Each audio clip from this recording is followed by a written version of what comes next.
শ্রী শ্রী রামকৃষ্ণ কথামৃত। শ্রী শ্রী রামকৃষ্ণ কথামৃত আজ আমরা যে অংশটি পড়ব এর তারিখ হলো 21শে জুলাই 1883। 21শে জুলাই 1883 এইটি আজ আমরা পড়ব আজকের অনুধ্যানে।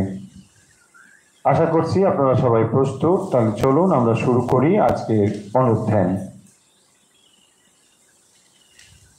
ওম তব কথামৃতম তপ্ত জীবনম কবিভিরেতাম কলমশাপহম শ্রবণ মঙ্গলম শ্রীমদাততম ভুবি গৃণন্তি য়ে ভুরিরাজনঃ। শ্রী শ্রী রামকৃষ্ণ কথামৃত আপনাদের অত্যন্ত পরিচিত একটি বিষয়। অনেক ভক্ত আছেন যারা নিয়মিত, এমনকি প্রত্যেক দিন খানিকটা হলেও শ্রী শ্রী রামকৃষ্ণ কথামৃত পাঠ করে থাকেন। শ্রীরামকৃষ্ণের এই কথামৃতের শুরুতে আমরা যে শ্লোকটি পাঠ করলাম, শ্রীম বা মাস্টারমশাই এই শ্লোকটি কথামৃত গ্রন্থের শুরুতেই উল্লেখ করেছেন। বোধ করি এই ছিল মাস্টারমশাইয়ের মনের কথা যে শ্রীমদ্ ভাগবত পুরাণ, মহাপুরাণ, সেখানে যখন ভগবানের কথা উল্লেখ করা হয়েছে সেই কথার সঙ্গে বর্তমান যে শ্রীরামকৃষ্ণের কথা তিনি বলতে চলেছেন তার সঙ্গে একটি সুন্দর সৌসাদৃশ্য খুঁজে পেয়েছেন বলেই মাস্টারমশাই আমাদের সবার আগে কথামৃত শুরু করবার আগে শ্রীমদ্ ভাগবতের এই শ্লোক উল্লেখ করেছেন। হয়তো তিনি এটি বলতে চেয়েছেন যে ভগবানের কথা সে যুগেই হোক বা এই যুগেই হোক, সেই কথা একই কথা, কেবল তার সময় বদলে গিয়েছে, কেবল তার বলার ঢং বদলে গিয়েছে, কিন্তু সেই একই কথা। তিনি বলছেন কথামৃতম, কথা অমৃত সমান। এবং কাদের কাছে এটি অমৃত বলে মনে হবে?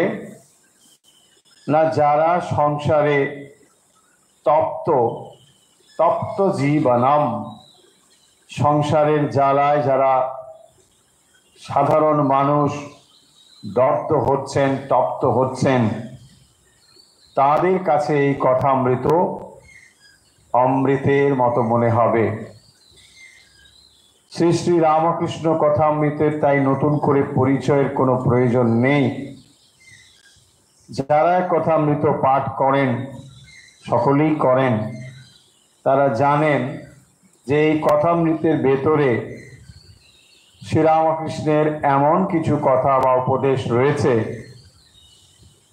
যা অনেক শাস্ত্র পাঠ করেও আমরা অনেক সময় বুঝতে পারি না। সহজ কথা সাধারণ মানুষের জন্য এত সুন্দর করে, বিশেষ করে বর্তমান যুগে এর সঙ্গে তুলনীয় আর কোনো গ্রন্থ নেই। এমন কোনো গ্রন্থ নেই যা কথামৃতের সঙ্গে তুলনা করা যাবে। আপনি হয়তো এই কথা শুনে ভাবতে পারেন যে এই কথাটি বড় এক পেশে শোনাচ্ছে। আরো অনেক ধর্মের কত গ্রন্থ রয়েছে, কত শাস্ত্র লেখা হয়েছে, কত পাণ্ডিত্যপূর্ণ লেখা রয়েছে, কিন্তু তার একটিও সঙ্গে কথামৃতে তুলনা হবে না। কারণ কথামৃতে কোনো পাণ্ডিত্য জাহির করবার চেষ্টা করা হয়নি, বরং শ্রীরামকৃষ্ণ যে ভাষা ব্যবহার করেছেন অতি সাধারণ ভাষা, যা বোঝার জন্যে আপনার কোনো পাণ্ডিত্যের প্রয়োজন নেই।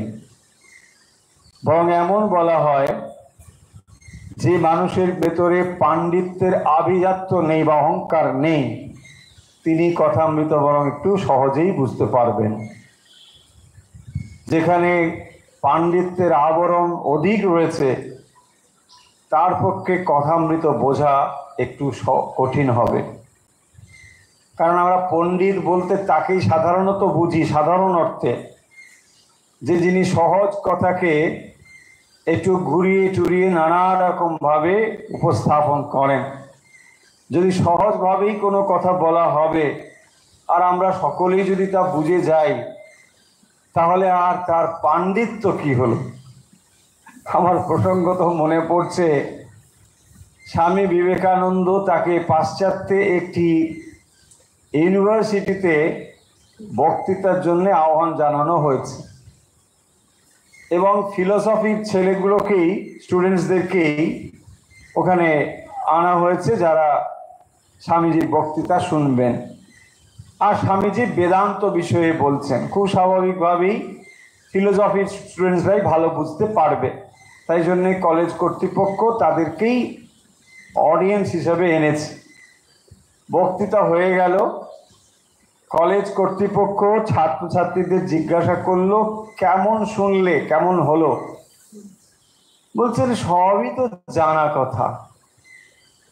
এটাই ছিল তাদের উত্তর, সবই জানা কথা, মানে নাথিং নিউ। এই যে সহজ ব্যাপারটা আমরা বুঝতে পারি না, আমরা ভাবি একটা বিরাট পাণ্ডিত্যপূর্ণ বলে গেল, যেটা খানিকটা মাথার উপর দিয়ে চলে গেল, কিছু বুঝতেই পারলাম না, তখনই আমরা তার প্রতি একটা মনে মনে সমীহ প্রকাশ করি। হ্যাঁ, তবেই তো বলি বক্তৃতা। সবই যদি আমার মতন বুঝে গেলাম তাহলে আর কিসের বক্তৃতা, পাণ্ডিত্যই বাকি। তাই কথামৃতর ভেতরে রয়েছে এই রকম সহজ একটি অ্যাপ্রোচ। তাই অনেক সময় আমাদের মনে হয় যে এ আর এমন কি ব্যাপার, এখানে একটু সংস্কৃত থাকবে, একটু বেশ এদিক ওদিক করে বর্ণনা থাকবে, খানিকটা বুঝবো খানিকটা বুঝবো না, মাথা চুলকোবো 4 বার 5 বার ডিকশনারি দেখবো, তবেই না একটা কিছু হলো। তা নাহলে সহজ কথা যখন বলে দেওয়া হয় আমরা অনেক সময় সেটাকে নিতে পারি না। কথামৃত হলো এই বৈশিষ্ট্য। এটি শুধু শাস্ত্র নয়, এটি শাস্ত্রের নির্যাস। আর শ্রীরামকৃষ্ণ হচ্ছেন সেই ব্যক্তিত্ব যিনি সমস্ত শাস্ত্রকে এক জায়গায় সমন্বয় করেছেন। আর সমন্বয় মূর্তি শ্রীরামকৃষ্ণ যখন এই কথাগুলো বলছেন, তখন এগুলো কোনো যুক্তির কথা নয়, এগুলো সিদ্ধান্তের কথা। কারণ প্রতিটি জিনিস তিনি সিদ্ধান্ত করেছেন তার ভেতরে, সেই সমন্বয়ের কথা এখানে তিনি বলছেন। তাই কথামৃতকে সামান্য গ্রন্থ বলে যেন আমরা কখনো অবহেলা না করি। প্রত্যেক মানুষ যদি যথার্থ রূপে ধর্ম লাভের আগ্রহী হন, তিনি যে মতের যে পথের হোক না কেন, কোনো কিছু এসে যায় না, কথামৃত আপনাকে পড়তেই হবে। আপনি যদি কথামৃত শুনুন, শ্রীরামকৃষ্ণকে আপনার ব্যক্তিগতভাবে ভালো নাও লাগতে পারে, তাতে কিচ্ছু এসে যায় না, কথামৃত আপনি পড়ুন। আপনার যেমন বিলিফ সিস্টেম রয়েছে, যা রয়েছে সাধনার বিষয়, তা আপনি করুন, পাশাপাশি কথামৃত পড়ুন।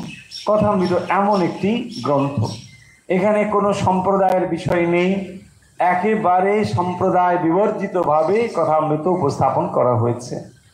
এবং অভিনবত্ব হলো মাস্টারমশাইয়ের, যিনি কথামৃতের ভেতরে নিজের ব্যক্তিত্বকে কোনোভাবেই প্রকাশ করতে চাননি। সাধারণত আমরা দেখি যিনি যা সৃষ্টি করেন সেই সৃষ্টির ভেতরে বা শিল্পকর্মের ভেতরে যিনি এটা করেন তিনি কিন্তু সেখানে থাকেন। আপনি যদি রবীন্দ্রনাথের রচনাবলী পড়েন, বঙ্কিমচন্দ্রের রচনাবলী পড়েন বা অন্য কোনো লেখকের লেখা পড়েন, দেখবেন ওই মানুষটিকেই আপনি তার লেখার ভেতরে খুঁজে পাবেন, কারণ ব্যক্তিত্বই ওই লেখার ভেতরে প্রকাশিত হয়েছে। কিন্তু এখানে মাস্টারমশাই যে কাজটি সচেতনভাবে করেছেন তবে হেরে গেছেন বলবো, ঠিক পারেননি। পারেননি কেন? তিনি ছদ্মনাম ব্যবহার করেছেন, কিন্তু পরবর্তী সময় মানুষ খুঁজে খুঁজে খুঁজে খুঁজে তাকে বার করেছে যে না, ওখানে এই মাস্টারমশাই এইরকম করে নিজেকে লুকিয়ে রেখেছেন। উদ্দেশ্য ছিল যে এই গ্রন্থ পাঠের সময় তাকে যেন কেউ না টানাটানি করে বা খোঁজে, সব সময় যেন শ্রীরামকৃষ্ণকেই খোঁজে, এইটি ছিল তার উদ্দেশ্য। কিন্তু যাই হোক, আমরা দেখব যে এই গ্রন্থের ভেতরে সত্যি সত্যি শ্রীরামকৃষ্ণের কথাই প্রাধান্য পেয়েছে। মাস্টারমশাই শুধু করেছেন কি, কথাগুলোকে গেঁথে দিয়েছেন আমাদের আপনাদের জন্য। সেই কথামৃত আজ আমরা পড়ব। আমরা যে অংশটি পড়ব একটু আগে বললাম, এটির তারিখ হলো 21শে জুলাই 1883। শিরোনামটি হলো খেলাত ঘোষের বাটিতে শুভাগমন, বৈষ্ণবকে শিক্ষা। এই ছিল শিরোনাম, খেলাত ঘোষের বাটিতে শুভাগমন। বেশ, দেখা যাক। আমরা জানি যে এরকম ভক্তদের বাড়িতে বিভিন্ন প্রসঙ্গে বিভিন্ন সময়ে তাকে আমন্ত্রণ জানালে তিনি যেতেন। শ্রীরামকৃষ্ণ বিভিন্ন জায়গায় গিয়েছেন। ঠাকুর শ্রীরামকৃষ্ণ খেলাত ঘোষের বাড়িতে প্রবেশ করিতেছেন, এই হচ্ছে ডেসক্রিপশন। মাস্টারমশাই যখন যে দিনের যা এন্ট্রি যখন করছেন, প্রথমে একটা ছোট্ট করে ডেসক্রিপশন দিয়েছেন। রাত 10টা হবে, দেখুন তাহলে অনেকটা রাত হয়েছে তখন, কিন্তু শ্রীরামকৃষ্ণ তখন যাচ্ছেন। বেশ, বাটি ও বাটির বৃহৎ প্রাঙ্গণ চাঁদের আলোতে আলোকময় হইয়াছে। বাটিতে প্রবেশ করিতে করিতে ঠাকুর ভাবাবিষ্ট হইয়াছেন। সঙ্গে রামলাল মাস্টার আর দু একটি ভক্ত। বৃহৎ চকমিলান বৈঠকখানা বাড়ি, দ্বিতলায় উঠিয়া বারান্দা দিয়া একবার দক্ষিণে অনেকটা গিয়া তারপর পূর্ব দিকে, আবার উত্তরাশ্র হইয়া অনেকটা আসিয়া অন্তঃপুরের দিকে যাইতে হয়। যে ডেসক্রিপশন রয়েছে আমরা বুঝতে পারছি এর দ্বারা যে ভক্তের যার বাড়ির কথা এখানে বলা হয়েছে, ইনি একটু বর্ধিষ্ণু একজন বাড়ি, খুব স্বাভাবিকভাবেই জমিদার গোছের ছিলেন তিনি, আর এই করতেন, ওই দান ধ্যান অনেক করতেন খেলাত ঘোষের, এই হচ্ছে পরিচয়। তো যাই হোক, তার বাড়িতে তিনি পৌঁছেছেন। আচ্ছা, আমরা দেখি এরপরে। ওই দিকে আসিতে বোধ হইল যেন বাটিতে কেহ নাই, মানে বিশাল বাড়ি, খুব একটা লোকজন আছে বলে মনে হচ্ছে না। কেবল কতগুলি বড় বড় ঘর আর সম্মুখে দীর্ঘ বারান্দা পড়িয়া আছে। তো বুঝিয়ে দিচ্ছেন তিনি একটা আভিজাত্য সেখানে রয়েছে, কিন্তু এখন একটু নির্জন নির্জন ভাব। ঠাকুরকে উত্তর পূর্বের একটি ঘরে বসানো হইল, এখনো ভাবস্থ। এখন শ্রীরামকৃষ্ণ কখন ভাবস্থ হবেন তার কোনো ঠিক ঠিকানা ছিল না, আর কি দেখেই বা হবেন তাও কোনো ঠিক নেই। সামান্য কিছুতেই তার ভাবস্থ অবস্থা হয়। মানে একেবারে শুকনো দেশলাই কাঠি, ফলে যে কোনো অবস্থায় একটু ফ্রিকশন হলেই ব্যাস তার ভেতরে আগুনটা জ্বলে উঠবে। এই রকম একটা অবস্থায় শ্রীরামকৃষ্ণ যাচ্ছেন। ফলে ভাবার চেষ্টা করতে পারি, আমরা কল্পনা করতে পারি যে আমাদের মনের অবস্থা আর শ্রীরামকৃষ্ণের মনের অবস্থাটা কীরকম। ভক্তের বাড়িতে তিনি ঢুকছেন, তখনই ভাবস্থ হয়ে গিয়েছেন, তখনও ভাবস্থ।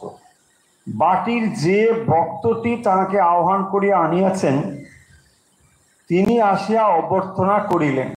খুব স্বাভাবিকভাবেই তিনি নেমন্তন্ন জানিয়েছেন, তিনি এসেছেন। তিনি বৈষ্ণব, সঙ্গে তিলকাদি ছাপ ও হাতে হরিনামের ঝুলি। একটা বৈষ্ণবের মনে মনে আমরা যেমন রূপ চিন্তা করতে পারি, একেবারে সেই বর্ণনায় একজন বৈষ্ণব, সঙ্গে তিলকাদি ছাপ ও হাতে হরিনামের ঝুলি। বেশ, লোকটি প্রাচীন, তিনি খেলাত ঘোষের সম্বন্ধী। আচ্ছা, দক্ষিণেশ্বরে ঠাকুরকে মাঝে মাঝে গিয়া দর্শন করিতেন, কিন্তু কোনো কোনো বৈষ্ণবের ভাব অতি সংকীর্ণ, তাহারা শাক্ত বা জ্ঞানীদিগের বড় নিন্দা করিয়া থাকেন। ঠাকুর এবার কথা কহিতেছেন। দেখুন, এত সময় পর্যন্ত মাস্টারমশাই একটা বর্ণনা দিয়ে দিলেন যে কোন প্রেক্ষিতে আজ আমরা শ্রীরামকৃষ্ণকে দর্শন করব কথামৃতের পাতায়। তো কথামৃতে সেই বর্ণনা তিনি দিয়ে দিয়েছেন। আপনারা সকলেই জানেন যে কথামৃতের প্রতিটি পাতা একটা ছবির মতো, এবং সেই ছবিটি যাতে ভবিষ্যতে ভক্তরা একেবারে চোখ বন্ধ করে দেখতে পারেন এইরকম করে এটা বর্ণনা করা হয়েছে। ঠিক এইরকম ভাবে আমরা দেখতে পাচ্ছি। এবারে শ্রীরামকৃষ্ণ কথা বলা শুরু করছেন। কি বলছেন দেখুন, কথা বলছেন, আমার ধর্ম ঠিক আর অপরের ধর্ম ভুল, এ মত ভালো না। আচ্ছা, কেন এই কথা শুরু হবে? তার প্রথমেই কিন্তু মাস্টারমশাই ডেসক্রিপশনে বলে দিয়েছেন। কি বলেছেন আর একবার আমরা স্মরণ করি দেখুন। তিনি বলছেন, কোন কোন বৈষ্ণবের ভাব অতি সংকীর্ণ, তাহারা শাক্ত বা জ্ঞানীদিগের বড় নিন্দা করিয়া থাকেন। মানে ইন জেনারেল ওয়েতে কিন্তু বলা হচ্ছে, নিশ্চয়ই ব্যতিক্রম থাকবে, কিন্তু তিনি এইটি বলছেন যে অনেক বৈষ্ণব রয়েছেন যাদের ভাবটা সংকীর্ণ, সংকীর্ণ গোঁড়ামি রয়েছে তাদের মধ্যে, সবার নয় নিশ্চয়ই। তারা শাক্ত বা জ্ঞানীদিগের বড় নিন্দা করে থাকেন। আচ্ছা, এই নিন্দা দুই রকম হতে পারে। নিন্দা এক হতে পারে নিন্দনীয় জিনিসকে নিন্দা করা, এটা একটা পয়েন্ট। আর নিজে মহৎ এটা প্রমাণ করার জন্য অপরকে নিন্দা, এটাও একটা হতে পারে। মানে আমি অপরকে বলছি তুমি কত ছোট, তার মানে উল্টো দিক থেকে আমি কত বড়, এটা হয়। আর যেটা সত্যি ছোট সেটাকে সত্যি ছোট বলা যাবে, তাই না? কালো জিনিসটাকে কালো বলা হচ্ছে, কিন্তু এখানে তা উদ্দেশ্য নয়। এখানে যে অপরকে ছোট, মানে জ্ঞানী এবং শাক্তকে যে ছোট করে বলা হচ্ছে, নিন্দা করা হচ্ছে, এই নিন্দার উদ্দেশ্য হচ্ছে আত্মপ্রশংসা। বৈষ্ণবরা সাধারণভাবে যেটি করেন, শাক্ত এবং অন্যদেরকে যে নিন্দা করে থাকেন, এই নিন্দার পেছনে রয়েছে আসলে আত্মমহিমা প্রচার। মানে আমার ভাবটা দেখো, আমাকেই দেখো, এই হচ্ছে সোজা কথা। শ্রীরামকৃষ্ণ এই জায়গা থেকে কথা বলাটা শুরু করছেন। কি বলছেন দেখুন, আমার ধর্ম ঠিক আর অপরের ধর্ম ভুল, এ মত ভালো না। প্রথম সেন্টেন্স একেবারে এইটাই, যে আমার মত ঠিক আর অন্যের মত ভুল। তার মানে যখনই আমি নিন্দা করছি, তার মানে তোমারটা ভুল। কখন তো এটা বলবে না যে আমারটা ভুল তোমারটা ঠিক, এটা তো হবে না, তাই না? হ্যাঁ, নিশ্চয়ই অপরেরটা ভুল, তাহলে আমারটা ঠিক। এই যে বলছেন এ মত ভালো নয়, এটা ঠিক না। তাহলে তোমারটা ভুল আর আমারটা ঠিক, বলছেন এই মত ভালো না। ঈশ্বর এক বই দুই নাই, তাকে ভিন্ন ভিন্ন নাম দিয়ে ভিন্ন ভিন্ন লোকে ডাকে। দেখুন, এই কথাগুলো আজ যখন আমরা পড়ছি মনে হবে যে আচ্ছা এ তো জানা কথাই, এর আর কি আছে। কিন্তু দেখুন, যখন আমরা বই পড়ি সব ঠিক থাকে, প্র্যাকটিক্যালি যখন আমরা ব্যবহার করি তখন এই কথাগুলো অনেক সময় ভুলে যায়। আর যখন শ্রীরামকৃষ্ণ কথা বলছেন তখন সমাজটা আরো অন্যরকম ছিল। তো এখন কি বলছেন, ঈশ্বর এক বই দুই নেই। তাহলে এই বোধটা আমাদের হয় না যে বৈষ্ণব যাকে ডাকছেন, শাক্ত যাকে ডাকছেন, জ্ঞানী যাকে ডাকছেন, বা অন্য ধর্মের মানুষ যাকে ডাকছে, সেটা ইসলাম হতে পারে, বৌদ্ধ হতে পারে, খ্রিস্টান হতে পারে, যে কেউ হতে পারে, তারা যে অন্য অন্য কাউকে ডাকছে তা তো নয়, একজনকেই ডাকছেন। আপনি বলবেন আচ্ছা এটা তো জানাই না, এটা জানা ছিল না আমাদের। এইটা শ্রীরামকৃষ্ণ সিদ্ধান্ত দিয়ে দিচ্ছেন, একেবারে সিদ্ধান্ত।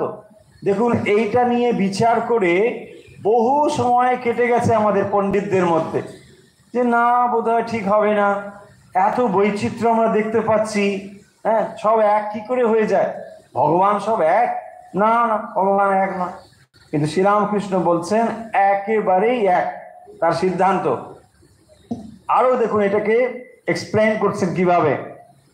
কেউ বলে গড, কেউ বলে আল্লাহ, কেউ বলে কৃষ্ণ, কেউ বলে শিব, কেউ বলে ব্রহ্ম। তাহলে শব্দগুলো বদলে গেল। যেখানে বলছেন গড, আল্লাহ, কৃষ্ণ, শিব আর ব্রহ্ম, তাহলে এখানে বদলালো কোনটা? শব্দগুলোই বদলে গেল। তাহলে রিয়ালিটি যা, বাস্তব যা, এটা বদলে যাচ্ছে না, সেই জিনিসটি একই, তাই না?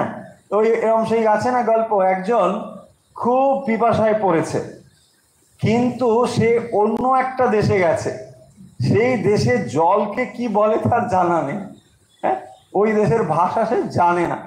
সে তাদেরকে নানাভাবে বোঝাতে চেষ্টা করলো যে তার মানে একটু পিপাসার জল চাই, কিন্তু সেই জল শব্দটা যেহেতু তাদের কাছে অর্থবহীন, সে নানাভাবে বলছে আমার এইরকম এরকম এরকম হাত নেড়ে, মানে একেবারে ইন্টারন্যাশনাল ল্যাঙ্গুয়েজ যা, সেইটা বোঝানোর চেষ্টা করেছে।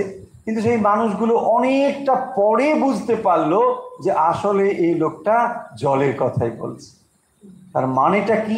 বস্তুটা এক, তাকে নানাভাবে আমরা কেবল বলছি মাত্র। তাহলে বস্তু একই, তাকে আমরা নানাভাবে বলছি। নানাভাবে মানে এখানে ভাষাগত বৈচিত্র্যের কথা বলা হয়েছে। সেই জন্য শ্রীরামকৃষ্ণ বলছেন যে কেউ তাকে বলছে আল্লাহ, কেউ কৃষ্ণ, কেউ শিব, কেউ ব্রহ্ম। তাহলে এই শব্দগুলো বদলে গেলে বস্তু কি বদলে যায়? বস্তু বদলে যায় না। তাহলে পিপাসার জন্য আপনার যে জিনিসটির দরকার সেই জিনিসটিকে আপনি ওয়াটার বলতে পারেন, জল বলতে পারেন, পানি বলতে পারেন, অ্যাকোয়া বলতে পারেন, আরো অনেক ল্যাঙ্গুয়েজে অনেক কিছু বলতে পারেন, কিন্তু আসল তো সেটা জল। তাহলে যখন আপনার পিপাসা পায় তখন আপনি যেটাকেই চান সেটা একটাই জিনিস। দেখুন, পৃথিবীর যে কোনো প্রান্তের মানুষ পিপাসা যখন পায় তো জলই পায়, তার জলেরই প্রয়োজন হয়।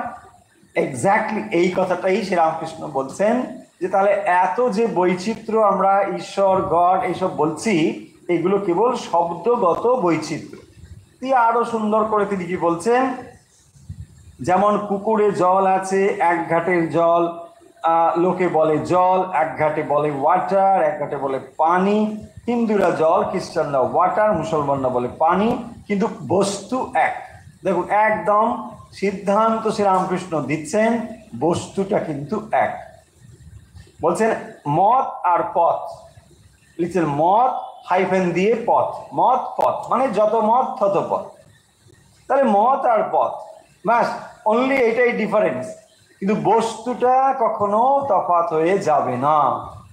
দেখুন, সূর্যের ছবি আমরা ভূপৃষ্ঠ থেকে তুললে একরকম তুলব, মহাকাশ থেকে তুললে আর একরকম উঠবে, পৃথিবীর অন্য প্রান্ত থেকে উঠলে আর একরকম দেখা যাবে, কিন্তু সেই সত্যকেই প্রকাশিত করছে সূর্যকে, যদিও সব ছবিগুলো আলাদা আলাদা মনে হয়।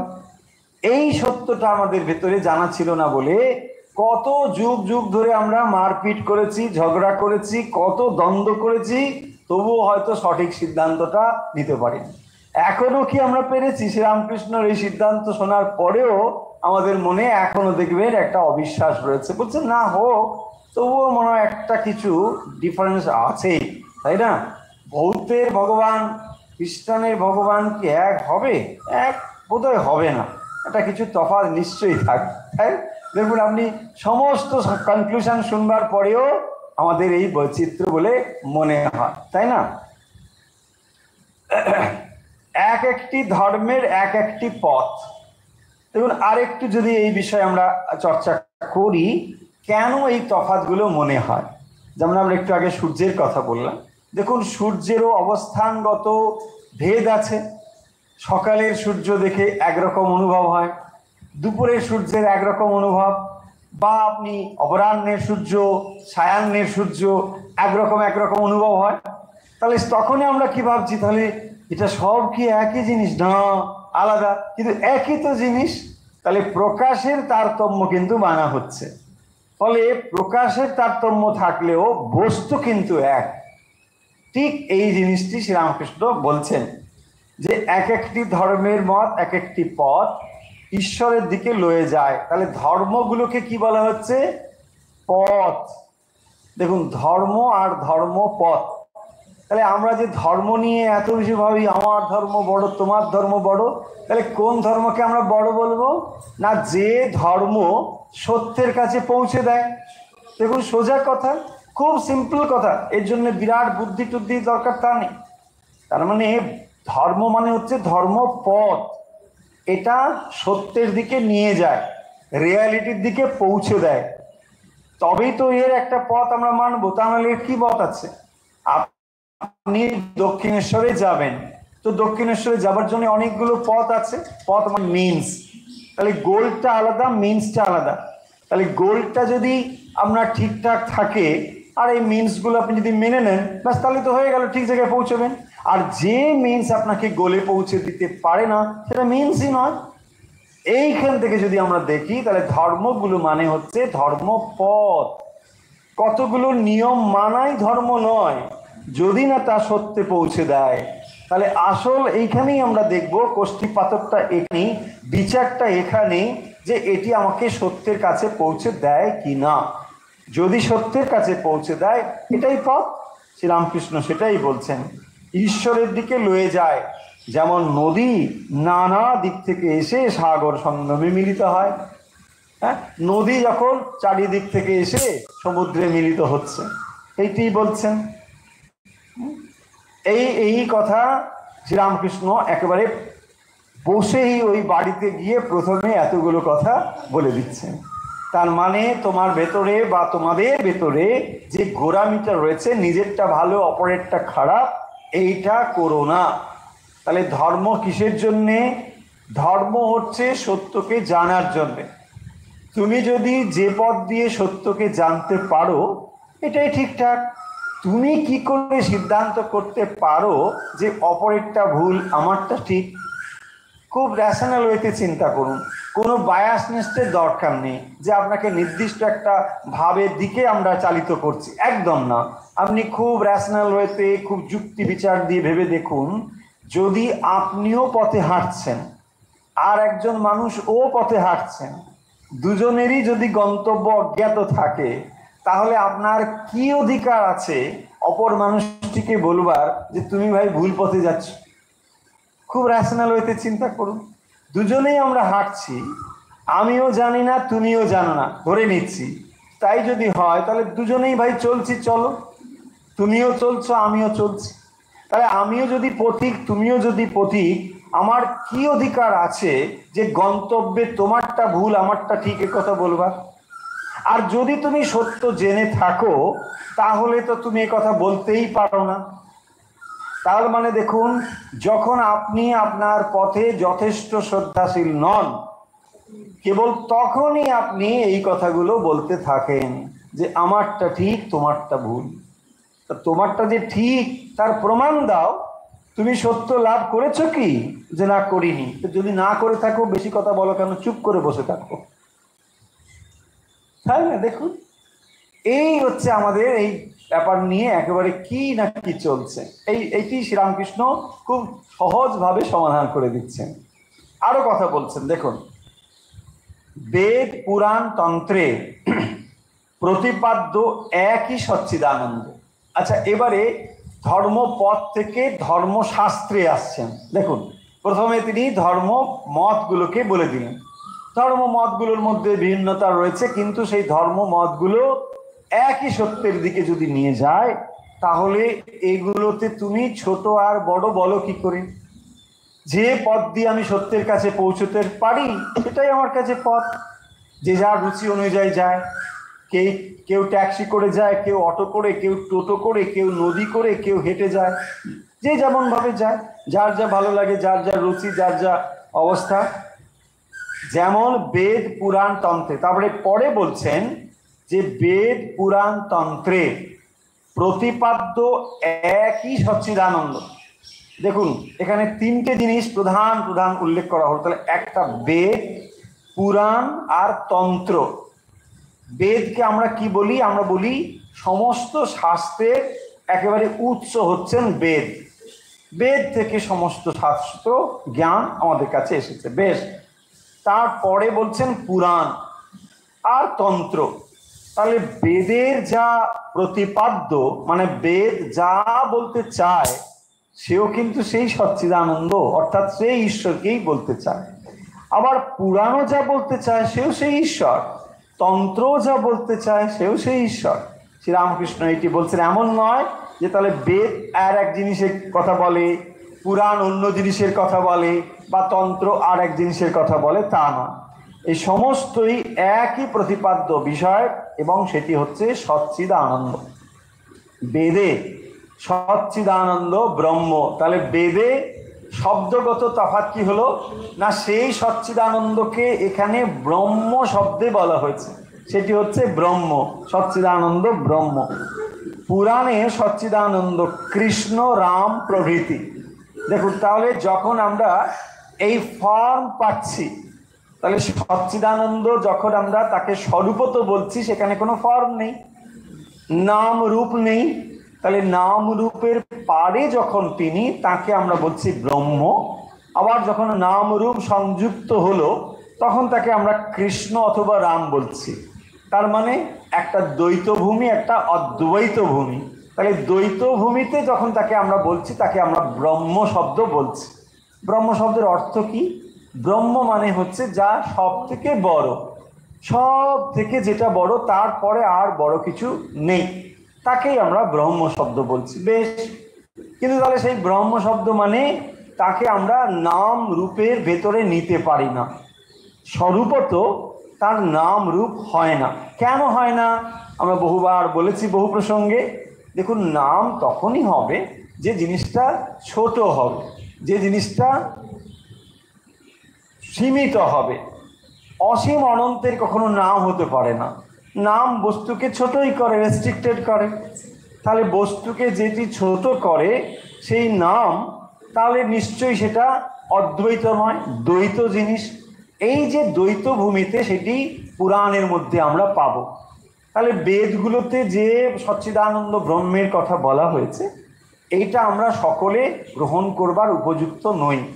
সেই কারণের জন্যেই পরবর্তী সময়ে পুরাণ আদি শাস্ত্র রচিত হয়েছে। কেন না, এখানে পুরাণগুলোতে মূলত দেখবেন এখানে দ্বৈত ভাব স্থাপন করা হয়েছে। এখানে দ্বৈত ভাব, তিনি কৃষ্ণ, তিনি কালী, তিনি ইত্যাদি, এইরকম ফর্ম যদি এসে যায়, আমাদের পক্ষে বুঝতে সুবিধা হবে। পুরাণগুলোতে আমরা এইরকমই জিনিসটি পাবো। সেই জন্য শ্রীরামকৃষ্ণ বলছেন, পুরাণেও সচ্চিদানন্দ কৃষ্ণ রাম প্রভৃতি, তন্ত্রেও সচ্চিদানন্দ শিব, আর সচ্চিদানন্দ ব্রহ্ম, কৃষ্ণ, সচ্চিদানন্দ শিব। তাহলে একটা বেদ, পুরাণ আর তন্ত্র, সেখানে সেই উদ্দেশ্যই হচ্ছে সচ্চিদানন্দ, কিন্তু শব্দগত তফাৎ। এক জায়গায় বলছি ব্রহ্ম, অন্যত্র কৃষ্ণ, অন্যত্র শিব। এই তাহলে শ্রীরামকৃষ্ণ খুব সুন্দরভাবে সমন্বয় করে দিচ্ছেন যে তোমরা যারা বেদ মানো বা বেদকে তোমরা গুরুত্ব দিচ্ছ, ঠিক, ভুল কিছু নেই। যারা পুরাণ মতে অগ্রসর হচ্ছে তাদেরও ভুল কিছু নেই, তন্ত্র মতে যারা, তাদেরও ভুল নেই। কিন্তু লক্ষ্য হবে সচ্চিদানন্দ। সেই সচ্চিদানন্দকে কেউ নাম রূপের পাড়ে গিয়ে চিন্তা করে, কেউ নাম রূপ সংযুক্ত হয়ে চিন্তা করে, একই জিনিস।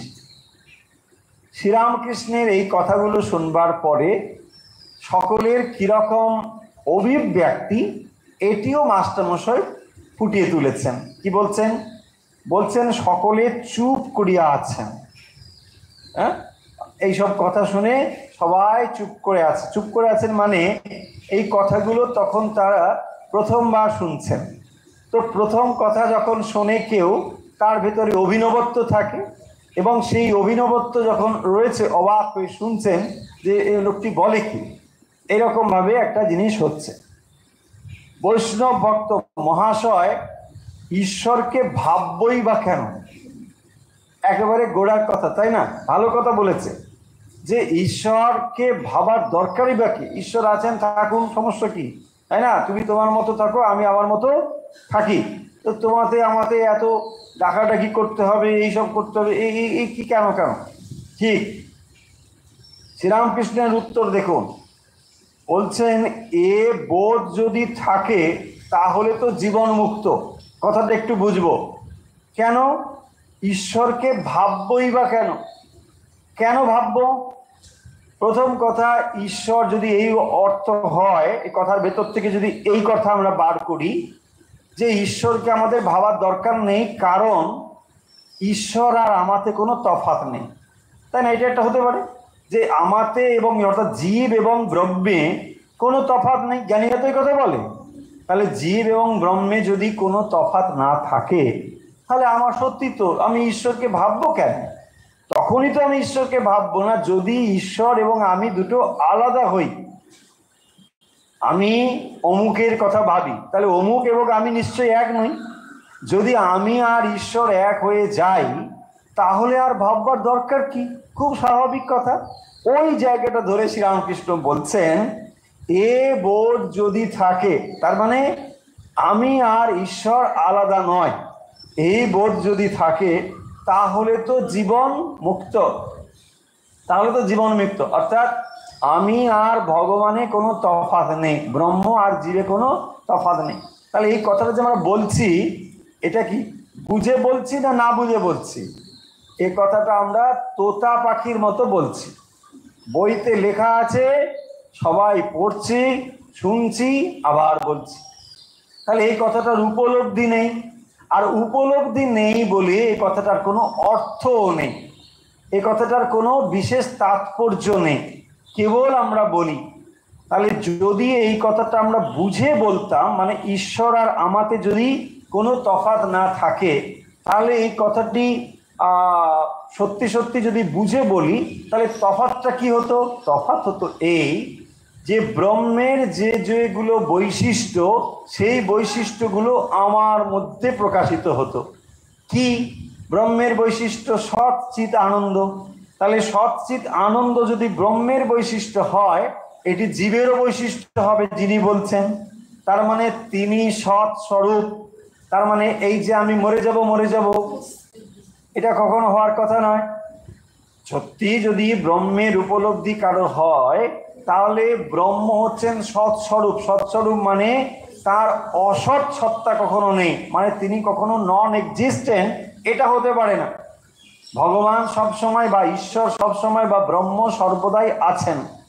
তাহলে যিনি সর্বদা আছেন, এই বোধ যার হয়েছে জীব, তার কখনোই অস্তিত্ব চলে যাওয়ার ভয় থাকবে না। তাহলে মৃত্যু ভয় বলে যে ভয় আমরা সাধারণ অনুভব করি, তার নিশ্চয়ই থাকবে না। না, আমি কি করে মরতে পারি? কখনোই মরবো না। বেশ, আর কি? চিৎ। চিৎ মানে হচ্ছে জ্ঞান, নলেজ। কিসের জ্ঞান? তাহলে এই স্বরূপ জ্ঞান তার হচ্ছে যে তিনি ব্রহ্ম এক। তাহলে তিনি এবং ব্রহ্ম যদি এক হয়, তাহলে আনন্দের অনুভূতি তার হবে, অর্থাৎ তিনি সর্বদা আনন্দে অবস্থান করবেন। দেখুন, এই যদি না হয়, তাহলে কেবল মুখে বলা হচ্ছে, মুখে বলছি আমি সচ্চিদ আনন্দ, কিন্তু মনে জানি আমি অমুক নন্দ, তাই না? ফলে এটা হচ্ছে না। আর সেই জন্য বলছেন, এ বোধ যদি থাকে, দেখুন কেবল এটা জানা বলছেন না, বোধ। বোধ মানে বোধে বোধ, বোধে বোধ মানে অনুভূতি। তাই অনুভূতি ছাড়া এই নলেজগুলোর কোনো দাম নেই। অন্য নলেজগুলোর দাম কোথায় গেছে? তাহলে দেখুন, এগুলো আমরা বহুবার বলেছি, তবুও এগুলো আমাদের কাছে কনফিউজিং বলে আমরা আবার এগুলো বলবো ভবিষ্যতে। আমাদের জানতে হবে এগুলো। দেখুন, অন্য নলেজের থেকে এর তফাৎটা কোথায়? আপনি স্কুলে, কলেজে, বিশ্ববিদ্যালয়ে অনেক পড়াশোনা করেছেন, সেই জিনিসগুলোর সঙ্গে তফাৎ হচ্ছে ওইগুলো আপনি বইতে বা নোট থেকে কোথাও পড়ে টড়ে নিয়ে আপনি এক জায়গায় লিখে দিলে আপনার মূল্যায়ন হলো যে আপনি জিনিসগুলো জেনে গিয়েছেন, আপনাকে 10-এর 10 বা 10-এর 11 বা 10-এর অনেক বেশি দিয়ে দেওয়া হলো, আপনি পাস করে গেলেন, হয়ে গেল, সুন্দর। দেখুন, এইভাবেই আমাদের জগৎ চলছে, কোনো সমস্যা নেই। ওখানে আপনি যখন লিখছেন H2O = ওয়াটার, আচ্ছা তখন কি আপনাকে প্রশ্ন করা হবে, তুমি ল্যাবে গিয়ে H2O এটা করে কি তুমি দেখেছো? বলছে না, আমি দেখিনি। আচ্ছা, তাহলে তুমি লিখলে কি করে? না, আমি মুখস্থ করেছি, আমি লিখে দিয়েছি। ও আচ্ছা, বেশ, ঠিক আছে, তুমি চলো, তোমার কোনো সমস্যা নেই, তুমি এটা জানো, তোমাকে 5 নম্বর দিয়ে দেওয়া হচ্ছে। কিন্তু এখানে তফাৎটা তাহলে কি? এখানে তফাৎ হলো এই থিওরিটিক্যাল, আবার এই প্র্যাকটিক্যাল নলেজ মানেও ল্যাবে গিয়ে যে ওখানে তাহলে আমি H2O মিশিয়ে দেখে নিলাম, তাহলে থিওরিটিক্যাল নলেজ প্র্যাকটিক্যাল হয়ে গেল, ব্যাপারটা ঠিক ওরকম নয়। এখানে তাহলে কি করতে হবে? আপনি যে ব্রহ্ম, এইটি আপনাকে জানতে হবে। বুঝতে জানলে বই পড়ে? না না না না না, তাহলে বই পড়ে যে আমরা জানি, এটাকে কি বলা হয়? এটাকে বলা হয় ইনডিরেক্ট নলেজ। এটা প্রত্যক্ষ জ্ঞান নয়, পরোক্ষ জ্ঞান।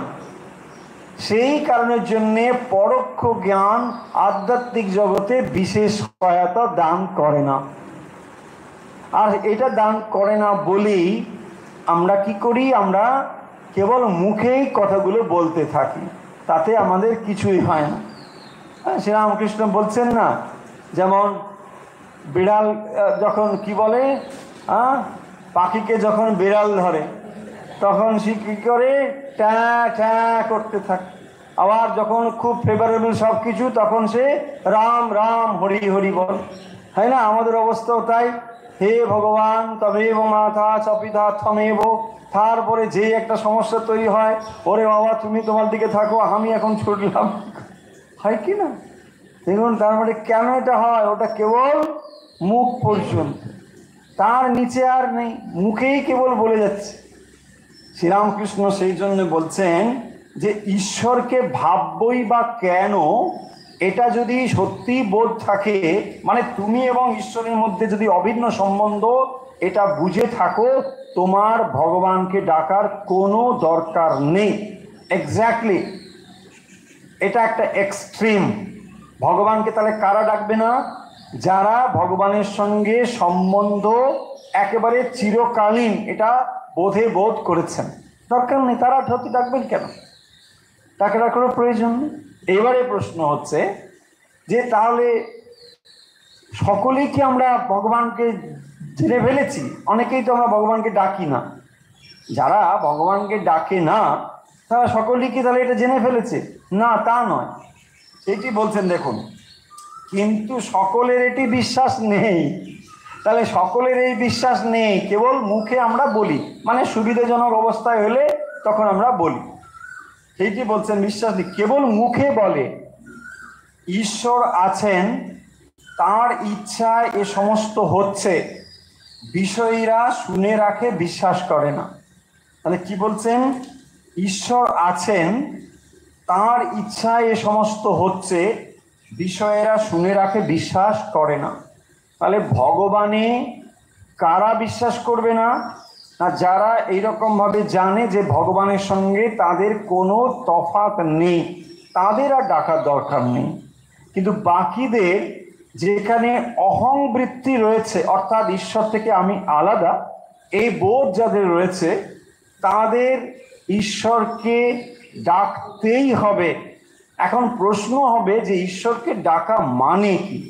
ঈশ্বরকে আমি ডাকবো কেন? সত্যিই তো, যদি ঈশ্বরকে আমার মনে হয় একজন ব্যক্তি, তাহলে তাকে ডাকার আমার কি প্রয়োজন? ঈশ্বরকে আমার কোনো প্রয়োজন নেই। প্রশ্ন হচ্ছে ঈশ্বরকে ডাকার এই জন্যে প্রয়োজন। শ্রীরামকৃষ্ণ এখানে কথা বলবেন, আমরা পড়বো, তার আগে দুটো একটা কথা আমরা একটু বলে নিই। অনেকের এরকম ধারণা যে সত্যিই তো আমরা কেন ঈশ্বরকে ডাকবো? আমি আমার মতো পড়াশুনো করেছি, আমি আমার মতো চাকরি করি, আমার মতো খাই দাই, আমি আনন্দে থাকি, এখানে ঈশ্বরের জায়গাটি কোথায়? প্রশ্ন আসতে পারে। আমি যদি ঈশ্বরকে না ডাকি তাহলে আমার অসুবিধে কোথায়? আমার সমাজে প্রতিপত্তির কোনো সমস্যা আছে? কিছু নেই। আমি নিজে অর্থ উপার্জন করলাম, আমি সবই করতে পারি, কোনো সমস্যা আছে? কিচ্ছু নেই। সত্যি কিছু নেই, কোনো সমস্যা নেই। কিন্তু সমস্যা আছে, কোথায় আছে দেখুন। আপনি যেমনই করুন না কেন, যা কিছু করুন না কেন, এই জায়গাগুলো থেকে আপনি কিছুতেই মুক্ত হতে পারবেন না। সেটা হচ্ছে ঈশ্বরের যা প্রপার্টি, মানে যাকে আমরা ঈশ্বরের বৈশিষ্ট্য বলি, সেইটি আপনার ভেতরে না থাকার কারণে আপনি এই জগতের যত বড়ই হন না কেন, মৃত্যু ভয় আপনার থাকবে। ওয়াই না, এইটি হচ্ছে যে ব্রহ্ম বা ঈশ্বর আমরা বলছি, তার ভেতরে এই বৈশিষ্ট্য আছে। তিনি হচ্ছেন সৎ স্বরূপ, চৈতন্য স্বরূপ, আনন্দ স্বরূপ। আর জীবের মধ্যে এইগুলো প্রতিফলিত হয়ে রয়েছে, কিন্তু সে সেটাকে জানে না।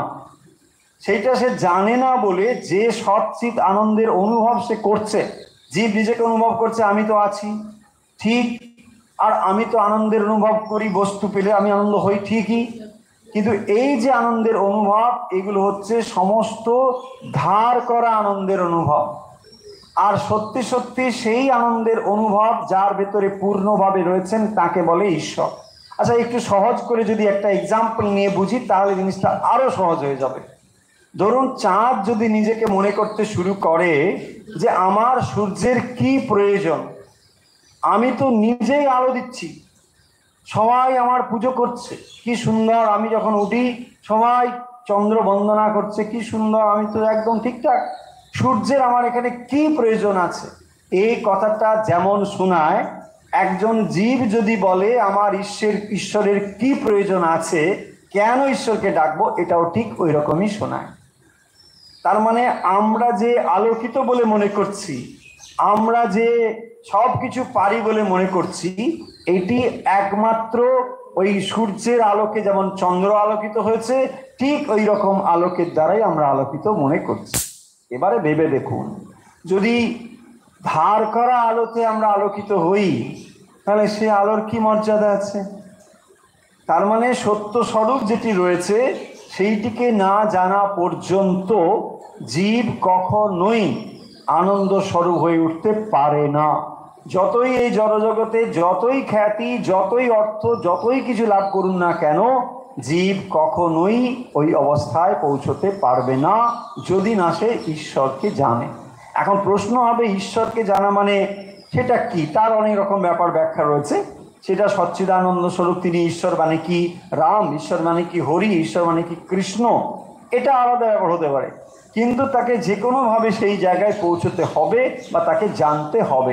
শ্রীরামকৃষ্ণ এটাকে বলেছেন যে বেদে সচ্চিদানন্দ ব্রহ্ম বলা হয়েছে, তন্ত্রে তাকেই সচ্চিদানন্দ শিব বলা হয়েছে, পুরাণে তাকেই সচ্চিদানন্দ রাম অথবা কৃষ্ণ বলা হয়েছে। ফলে একই জিনিসই বলা হয়েছে, কিন্তু নামে তফাৎ থাকবে।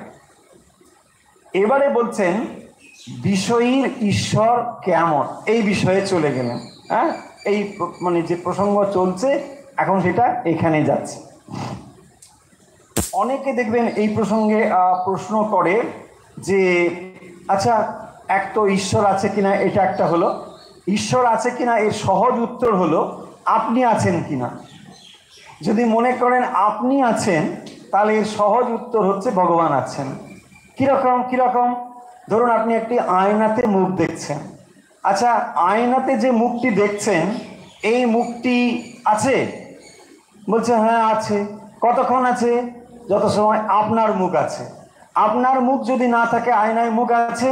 বলছে আয়নায় মুখ নেই। মুশকিল হচ্ছে কি, আমরা এই দুটো জিনিস যত সহজে অনুভব করতে পারি, কারণ দুটো জিনিসকে আমরা একই প্ল্যাটফর্মে দেখতে পাচ্ছি, ঠিক একই রকমভাবে দুটোকে একসঙ্গে দেখতে পাচ্ছি না বলে আমরা এটা বুঝতেই পারছি না যে এটা রিফ্লেক্টেড কিছু একটা। ওই যে দর্পণের ভেতরে মুখটাকে দেখছি, দেখেই ভাবছি যে এটা তো স্বাভাবিক ব্যাপার, ওই একটা সত্য স্বরূপ যে এখানে রিফ্লেক্টেড হয়েছে, এ বোধটা আর হচ্ছে না। সেই জন্যে আমাদের এই অবস্থা হয়, আমরা বুঝতেই পারি না। আবার অনেকে বলেন যে আচ্ছা, পুনর্জন্ম কি আছে? আমাদের কি আবার জন্মগ্রহণ করতে হবে? দেখুন, এই প্রশ্নগুলো মানুষের যখন একটু বয়স টয়স বেড়ে টেড়ে যায়, তখন এই প্রশ্নগুলো না ঘুরে ফিরে আসে। চায়ের কাপ হাতে নিয়ে বিকেলে সন্ধ্যেবেলায় একটু একা হলে পরে একটু উদাস দার্শনিক ভাব হয়। তো তখন হয় মানে আচ্ছা কি হবে, সত্যি কি আবার জীবন আছে, আবার কে আসতে হবে? দেখুন, খুব লজিক্যালি ভাবুন, কোনো আপনাকে বায়াসনেস দেওয়ার হচ্ছেই না, খুব লজিক্যালি ভাবুন। একটা কিছু না থেকে জগতে কিছু একটা হয়েছে, কখন কিছু একটা নেই, হঠাৎ করে কিছু একটা হয়ে গেল, এটা কি করে হবে? আবার দেখুন, যখন আমরা এই জগতে অনেকে মারা যাচ্ছে, কারণ নিজের মৃত্যুর অনুভব তো নিজে করতে পারছি না, অপরের মৃত্যুর অনুভব করতে পারছি। অপর মানুষ যখন মৃত্যুবরণ করে তখন আমরা কি দেখি? একটা মানুষ ছিল, তারপরে নেই হয়ে গেল। আচ্ছা, এই যে নেই হয়ে গেল, তার শরীরটা কোথায় গেল? তার শরীরটা এই পঞ্চভূতের শরীরের সঙ্গে মিশে গেল, ঠিক এটা আমরা বুঝতে পারি। তাহলে এই শরীরটা যখন মিশে গেল, সবই তো চলে গেল, তার জলটা জল অংশে, পৃথিবীটা পৃথিবী অংশে সবই চলে গেল, বায়ু অংশে চলে গেল। তাহলে থাকে কি? আর কি থাকে? কিছু একটা তো থাকে। দেখুন, ম্যাটারের সঙ্গে মানে এনার্জি রিলেটেড আছে, তাই না? হ্যাঁ, বিজ্ঞান এটা প্রমাণ করে দিয়েছে, E=mc²। সকলে আমরা এই কথাটা জানি, নিশ্চয়ই জানি। তো যখনই এনার্জি এবং ম্যাটার এটার সঙ্গে একটা ভালো রিলেশন রয়েছে, তাহলে বস্তুগুলো যখন বস্তুগুলোর সঙ্গে চলে গেল, তাহলে একটা কম্বিনেশন ছিল, সবগুলো একসঙ্গে তো সমন্বয় ঘটেছিল। এই সমন্বয় সর্বত্রই আছে পৃথিবীর। তার মানে এই বস্তুটার ভেতরেই পঞ্চভূত আছে। এইটার ভেতরেও আছে, সব কিছুর মধ্যেই পাঁচটি আছে। তখন পাঁচটি যখন পাঁচটা এলিমেন্টে মিশে গেল, তখন এখানের যে এনার্জি জিনিসটি করে কোথায় যাবে, সেই এনার্জিটাও থেকে যায়। আপনি বলবেন আচ্ছা এই এনার্জি ব্যাপারটা ঠিক বুঝতে পারছি না, কীরকম এনার্জিটা থাকবে? দেখুন কীরকম। তাহলে আমরা শরীরের অস্তিত্বের ওপরে একটা মনের অস্তিত্ব ভাবতে পারি, নিশ্চয়ই সকলে ভাবতে পারি। আচ্ছা এই মনের অস্তিত্বগুলো নিশ্চয়ই এই জড়জগতের বস্তুগুলোর সঙ্গে একটা টেনশন তৈরি করে, এটা আমরা বুঝতে পারি। কীরকম বুঝতে পারি? দেখুন সারফেসের সঙ্গে কোনো বস্তু যখন থাকে সারফেস টেনশন বলে, নিশ্চয়ই আমরা জানি কেন এই বস্তুটা লেগে আছে, একটা সারফেস টেনশন আছে। তাহলে এই বস্তুর সঙ্গে আপনি কেন এই দেহটায় আছেন, এটাও একটা এনার্জি টেনশন আছে এখানে। সেই এনার্জি টেনশনটা কি? এনার্জি টেনশনটা হচ্ছে অ্যাটাচমেন্ট। তার মানে যখনই আপনি এই বস্তুগুলোর সঙ্গে বা সম্পর্কের সঙ্গে যে কোনোভাবে অ্যাটাচমেন্ট আছেন, ওটাই তৈরি করছে এনার্জি, এবং ওটাই আপনাকে আবার নতুন করে শরীর ধারণের জন্যে জাগরিত করে দেয়। আমি তখন আপনি আবার জেগে ওঠেন।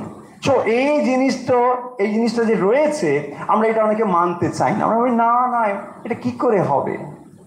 একটা কিছু না থেকে একটা কিছু কি হতে পারে? তাহলে এই শরীর ধারণটা যে হচ্ছে, তারও একটা নিশ্চয়ই কার্যকারণ সম্পর্ক আছে। দেখুন খুব লজিক্যালি যদি সায়েন্টিফিক্যালি চিন্তা করেন, তাহলে এটা কার্য, শরীরটা কার্য না কারণ? কার্য। তাহলে এই কার্যের একটা কারণ থাকতে হবে। তাহলে কারণ ছাড়া কখনোই কার্য হবে না, কখনো হতে পারে না। ঠিক একই রকম ভাবে এটাকে প্রমাণ করা যাবে, একদম লজিক্যালি প্রমাণ করা যাবে যে এর একটা কারণ আছে। এমনি এমনি ঘটছে না যে জাস্ট একটা ঘটছে, মানে কোনো কারণ নেই, এটা এরকম হচ্ছে না। প্রত্যেকটি জিনিসের একটি কার্যকারণ সম্পর্ক রয়েছে, এবং সেই কার্যকারণ সম্পর্কটি আপনাকে আবার কিছুটা সময় পরে শরীর ধারণের দিকে নিয়ে যায়। চিত্ত নির্মাণ বলে, চিত্ত নির্মাণ। তাহলে ওই ম্যানিফেস্টেশনের জন্য ওটা আবার রেডি হচ্ছে। যে টেনশনগুলো ছিল, সেই এনার্জি লেভেলগুলো আস্তে আস্তে আস্তে আস্তে এক জায়গায় এসে আপনার পরবর্তী পিতা, পরবর্তী মাতা, পরবর্তী অবস্থা তৈরি করছে। এইভাবে এটা চলে আসছে। শ্রীরামকৃষ্ণ কি বলছেন এবারে দেখুন। বলছেন বিষয়ীর ঈশ্বর কেমন জানো? খুড়ি জেঠির কোদল শুনে ছেলেরা যেমন ঝগড়া করতে বসে, আমার ঈশ্বর আছে সেরকম। কি বলছেন তাহলে? বিষয়ীর ঈশ্বর কেমন? বিষয় কাকে বলে? মানে শ্রীরামকৃষ্ণ বলছেন না, বিষয়ী তার বিষয়ের প্রতি যে টান আকর্ষণ। তাহলে বিষয়ীর ঈশ্বর জ্ঞান কেমন, ঈশ্বর সম্বন্ধে তার ধারণা কিরকম? খুড়ি জেঠির কোদল শুনে ছেলেরা যেমন ঝগড়া করতে করতে বলে আমার ঈশ্বর আছেন। তার মানে ওই কথার কথা মাত্র, আর তার কোনো বিশেষ তাৎপর্য নিয়ে আসে না, এইটা বলছেন। সবাই কি তাকে ধরতে পারে? তিনি ভালো লোক করেছেন, মন্দ লোক করেছেন, ভক্ত করেছেন, অভক্ত করেছেন, বিশ্বাসী করেছেন, অবিশ্বাসী করেছেন। তার লীলার ভিতর কত বিচিত্রতা, তার শক্তি কোনখানে বেশি প্রকাশ, কোনখানে কম। সূর্যের আলো মৃত্তিকায় জলে বেশি প্রকাশ, আবার জল অপেক্ষা দর্পণে বেশি প্রকাশ। তার মানে কি বলছেন? যে তাহলে এই যে তারতম্য, কি করে এটা হলো? সবাইকে তাকে ধরতে পারে, তিনি ভালো লোক করেছেন, মন্দ লোক করেছেন। তার মানে মন্দ ভালো, এটা তাহলে কিসের তারতম্যে? প্রকাশের তারতম্যে। দেখুন ঈশ্বরের কোনো তারতম্য হচ্ছে না, প্রকাশের তারতম্যে, আধারের তারতম্যে। তাহলে এই সূর্যালোক পাথরের উপর পড়ছে, সূর্যালোক জলের উপরে পড়ছে, দর্পণেও পড়ছে। তাহলে এক একটা রিফ্লেক্টার অনুযায়ী রিফ্লেকশনে পরিবর্তন হচ্ছে। ঠিক একই রকম ভাবে মানুষের ভেতরে একরকম প্রকাশ, পশুতে একরকম প্রকাশ, গাছে একরকম প্রকাশ, অন্যত্র অন্যরকম প্রকাশ। এইটি বলছেন বিশ্বাসীতে একরকম, অবিশ্বাসীতে একরকম, কোনখানে কম। সূর্যের আলো মৃত্তিকার চেয়ে জলে বেশি প্রকাশ, মাটিতে পড়লে সেটা অ্যাবজর্ব করে যায়। আবার বলছে জল অপেক্ষা দর্পণে বেশি প্রকাশ। আবার ভক্তদের বেশি থাক, উত্তম ভক্ত, মধ্যম ভক্ত, অধম ভক্ত, গীতাতে এসব আছে। তাহলে ভক্তেরও তারতম্য আছে। কিরকম কিরকম? বিশ্বাসের তারতম্য অনুযায়ী, আবার তার গুণ অনুযায়ী। সেখানে সত্য, রজ, তম রয়েছে। তা যার ভেতরে সাত্ত্বিক ভাব বেশি, তার সাত্ত্বিক প্রকাশটা বেশি হবে। ভক্তের মধ্যে সত্য রজতমের যে তারতম্য রয়েছে সেই অনুযায়ী সেখানে তার ভাব, তার ঈশ্বর, তার প্রকাশ তারতম্য ঘটে গেল। দেখুন আজকে তাহলে পড়া আমরা সামাপ করে দেবো। আমরা যে জিনিসগুলো আজকে খুব সুন্দরভাবে এখানে পেলাম সেগুলো হচ্ছে কোন প্রসঙ্গে এলো? প্রসঙ্গ এলো যে তোমার ধর্ম ভালো আর অন্যের ধর্মের নিন্দা করা এটা ঠিক নয়। তিনি এই কথাটা বলছেন। এখানে ধর্ম মানে ধর্ম মত বা পথ, এই কথাটি। তাহলে ধর্ম মানে হচ্ছে ধর্ম মত বা পথ। তাহলে পথ বা মত কাকে বলে? যেটা আমাকে ডেস্টিনেশনের দিকে নিয়ে যায়, মানে গোল নয়, এটা মিনস, এটা উপায়। লক্ষ্য কিন্তু আলাদা। আমার লক্ষ্য হচ্ছে মানে ভগবান লাভ, আর এগুলো হলো পথ। তাহলে এই পথ নিয়ে আমরা মারামারি করছি, এ বলছি আমারটা ভালো তোমারটা খারাপ, এই তো চলছে। হ্যাঁ, রুচিনাং বৈচিত্রাৎ ঋজু কুটিল নানা পথে জুসাম। দেখুন ঋজু কুটিল ওই শব্দটুকু ওখানে রয়েছে। মানে কখনো তো বলবে না যে আমারটা ঋজু, আমারটা কুটিল আর তোমারটা ঋজু, এটা তো বলবে না। ওই ঋজু কুটিল, ঋজু কুটিল মানে আমারটা ঋজু তোমারটা কুটিল, তাই না? শিবমহিম স্তোত্রে বলা হচ্ছে, দেখবেন সব সময় এই রয়েছে। এই যে সমালোচনাটা শ্রীরামকৃষ্ণ বলছেন, কেন এই সমালোচনা? তাহলে যখনই পথ বলছো তার মানে পথের মধ্যে যেমনই বৈচিত্র্য থাক, সত্য এক হবে। এক্সাম্পল দিয়ে বলা হয় একটা বৃত্ত, বৃত্তের কেন্দ্রে যদি আমরা সকলে পৌঁছতে চাই তাহলে পরিধি থেকে তার দূরত্ব সবসময় একই হবে, কিন্তু পরিধির মধ্যে পারস্পরিক দূরত্ব তফাৎ থাকতে পারে, এবং তা হয়ও। তাতে কি এসে যায়? যখন আমরা সত্যে গিয়ে পৌঁছবো সেটাই হবে। তাই বলছেন শ্রীরামকৃষ্ণ যে তোমরা কেন এত বিবাদ করো, এটা করো না। তাহলে সেই সচ্চিদানন্দকেই তো সবাই ডাকছেন। তারপরে বলছেন শাস্ত্রে, অর্থাৎ কোন শাস্ত্র? বেদ, পুরাণ, তন্ত্র। বেদের মধ্যেও সেই সচ্চিদানন্দকেই বলা হয়েছে, পুরাণেও বলা হয়েছে, তন্ত্রেও বলা হয়েছে। ফলে এইগুলোর মধ্যে কোনো তফাৎ নেই। তারপর তিনি এক্সাম্পল দিয়ে ওয়াটার, জল, পানি ইত্যাদি দিয়ে বুঝিয়ে দিয়েছেন। তারপরে শ্রীরামকৃষ্ণ কি বলেছেন? যে ঈশ্বরকে ভাববই বা কেন? তাই না, ঈশ্বরকে ভাবার দরকার কি? ঈশ্বরকে ডাকবো কেন? কেন ঈশ্বরকে ডাকবো? বলছেন যদি এটা সত্যি বুঝে থাকো বা বুঝে বলো তাহলে তো তুমি জীবন মুক্ত। যদি বলো যে ঈশ্বরকে কেন ডাকবো, তার মানে ঈশ্বর আর আমাতে কোনো তফাৎ নেই, যদি এটা বুঝে বলো তাহলে তুমি জীবন মুক্ত। জীবন মুক্ত মানে জীবিত অবস্থায় মুক্ত, তাকে বলে জীবন মুক্ত। দুই রকম মুক্তি হয়, একটা জীবন মুক্ত আর একটি হচ্ছে বিদেহ মুক্ত। তো এই যে জীবন মুক্ত অর্থাৎ তুমি জীবিত অবস্থাতেই সম্পূর্ণ মুক্ত হয়ে গেছো, কারণ তোমার আর কোনো সীমাবদ্ধতা নেই, তুমি সেই সচ্চিদানন্দ ব্রহ্মকে জেনেছো। আর বলছেন এটা যদি না হয়, অর্থাৎ বিশ্বাস নেই, কেবল মুখে বলে, তাহলে মুখে আমরা কেবল বলছি যে ঈশ্বরকে ডাকার দরকার নেই, তার মানে তফাৎটা রয়েছে। আমি এবং ঈশ্বর এই তফাৎ রয়েছে, তবু মুখে বলছি তাকে আমি ডাকবো না। কেন ডাকছি না? আমরা জানি না বলে ডাকছি না। তার মানে আমরা সত্যের কেবল একটা দিককে দেখে আমরা ভাবছি ঈশ্বর না হলেও বোধহয় আমাদের চলে যায়। এটা বুঝতে পারছি না যে ঈশ্বর না হলে আমি নেই। আমি যে কথা বলি, আমি যে হাত নাড়ি, যা কিছু করি, চিন্তা করি, এ সমস্ত ঈশ্বরের শক্তিতেই হয়। এই বোধ আমার নেই বলেই আমরা ভাবি যে ঈশ্বরের কোনো প্রয়োজন নেই। আমরা যেমন এক্সাম্পল দিলাম যে চন্দ্র যদি মনে করে সূর্যের আমার কোনো প্রয়োজন নেই, সেটা যেমন লাগে, আর মানুষ যদি বলে ঈশ্বরের আমার কোনো প্রয়োজন নেই, এটাও ঠিক একই রকম কথা। দর্পণে যখন আমরা প্রতিবিম্ব দেখি, সেই প্রতিবিম্ব সত্য প্রতিবিম্ব, সত্য স্বরূপ রয়েছে বলেই তার প্রতিবিম্ব কেবল সম্ভব।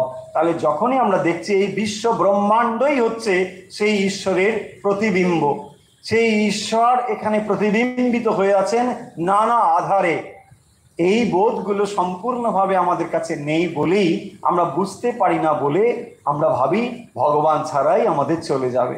ভগবান ছাড়া আমাদের এক মুহূর্ত চলবে না, এটা আমাদের জানতে হবে। সেই কথাই শ্রীরামকৃষ্ণ এখানে বলছেন। আবার তিনি বলছেন যে ভক্তের মধ্যে এইসব নানা রকম থাক রয়েছে, এই কথা তিনি বলেছেন। তাহলে আজকের আমরা কথামৃত পাঠ এখানেই শেষ করছি।